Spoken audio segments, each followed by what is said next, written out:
Hello and welcome. My name is Dr. Jeremy, and today I'll be walking you through how to create a multiple choice Regents readiness activity. So we will be using the content from Unit 3, Day 16 on the expansion of the Cold War. Students have gone through the Cold War at this point, and we really want to connect it to what they might be encountering in the regions. Whenever you see a Regents readiness slide, it's one that aligns with the new Global History Regents exam, and they will have a stimulus and a question.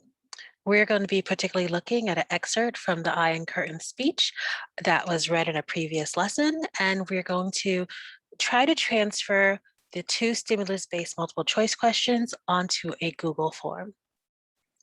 One of the first things I do, you can save the images in whatever way you want, but if you are using Google Slides, there is a keep, and you could actually send images to keep, so save to keep, and it'll show up right here. So I'm going to set this up first, and if you right click on the image, you could save it, and I'm going to title it Churchill Stimulus.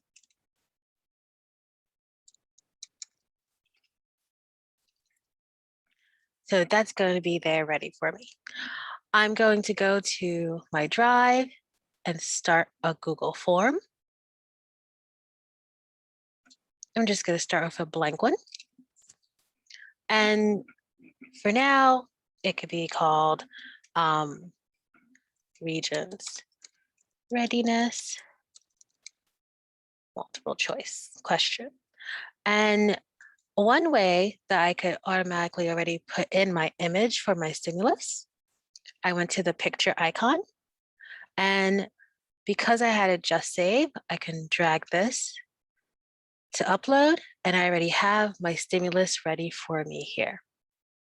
So now let me go back to the slides, and I already have, this is going to be my first question. You could type it as well, but this is an easy way. If you have the slide available, you could just put the copy and paste. And since this is a multiple choice, then I am going to put my answers here as well.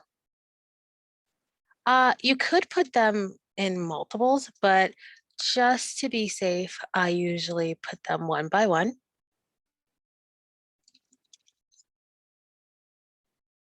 And then you add an option. You do this 2 more times. And you may be noticing that I am not putting the A, B, C, or D here.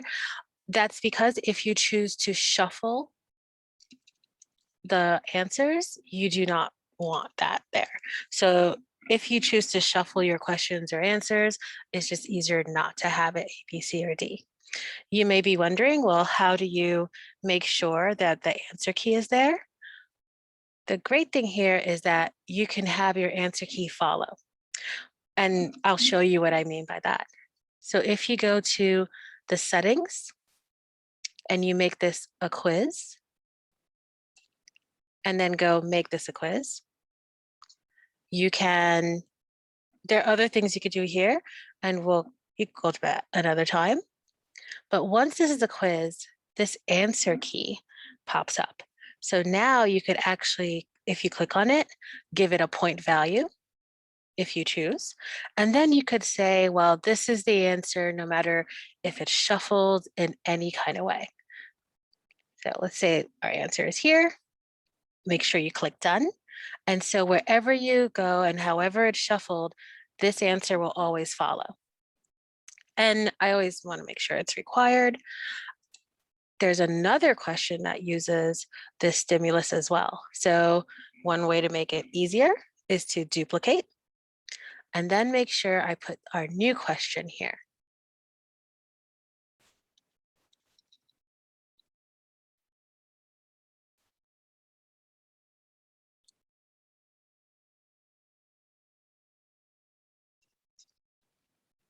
Let's say we don't want that first one to be our answer this time. We want to switch it up. I'll show you how you could also change it if you chose to duplicate.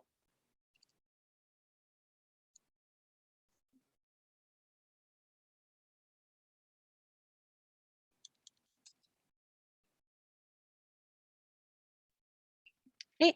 So I want to change this. Just go back to your answer key. You could do your point value again, but just make sure you click it off and then click what you actually want it to be.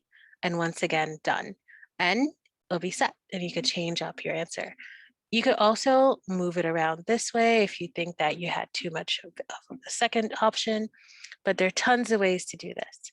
What I like about this is that at the end, you'll also get a really nice summary and data to go with what you are doing with the students. So I hope this has been useful for you, and I hope that you will use the Google Forms as a tool to actually do your assessments. See you next video.